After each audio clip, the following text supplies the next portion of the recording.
If you haven't realized, the word of the year, the century, the month of 2024 is obedience. So, what are you doing today that is taking you a step closer to being obedient? What have you done today that you can say, I was obedient to God? Did you pray? Did you acknowledge Him? Are you taking a step towards the thing that He called you to do? Are you taking a step towards the instructions that He gave you? Crickets. Because if not, it is time for you to be obedient because God is requiring more of us. You are not sliding by. So either you're going to be obedient or not. There's no gray area. There's no gray.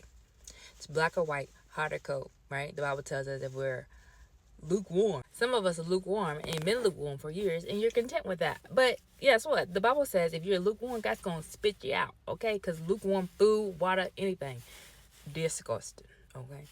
So guess what? You disgusting to God, okay? So either you're going to be hot or cold. Which one you going to be? Because if you're going to be cold, you might as well do what you want to do because you're on your way to the pits, okay?